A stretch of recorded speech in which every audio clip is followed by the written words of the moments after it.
IPhone అనగానే మనకు గుర్తొచ్చేది సిరి. సో హే సిరి అనగానే you'll need to unlock your iPhone first.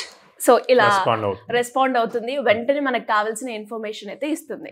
ఇదంతా ఏ విధంగా జరుగుతుంది, ఏ లాంగ్వేజ్ బేస్డ్ మీద వర్కౌట్ అవుతుంది అంటారు సార్? సో ఐఫోన్లో అయితే హే సిరి వాడతామండి. అదే ఆండ్రాయిడ్ మొబైల్స్ కానీ అదర్ మొబైల్స్ అయితే, అదర్ కంపెనీ మొబైల్స్ అయితే ఓకే గూగుల్ యూజ్ చేస్తాం అనమాట. సో మనం ఏదైతే అడుగుతామో అది ఆటోమేటిక్గా గూగుల్ రిలేటెడ్ సెర్చ్ చేసి మనకి రిప్లై ఇస్తుంది. ఇదంతా కూడా న్యాచురల్ లాంగ్వేజ్ ప్రాసెసింగ్ అనే దాంట్లో జరుగుతుంది, NLP అంటాం. So it's a part of data science. Okay, so ఇట్లాంటి అన్ని బిల్డ్ చేయాలి అంటే గనక మనకి artificial intelligence related strong grip ఉండాలి. సో ఆ ఏఐలో గ్రిప్ రావాలి అంటే పైథాన్ నేర్చుకోవాలన్నమాట.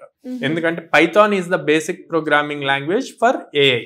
ఓకే, సో ఇలా బిల్డ్ చేశాక ఈ NLPతో జస్ట్ ఓన్లీ హే సిరి అంటే కాదు, లాట్ ఆఫ్ థింగ్స్ బిల్డ్ చేయొచ్చు. ప్రతిదీ కూడా వాయిస్ ఓవర్తో కంట్రోల్ చేయొచ్చు.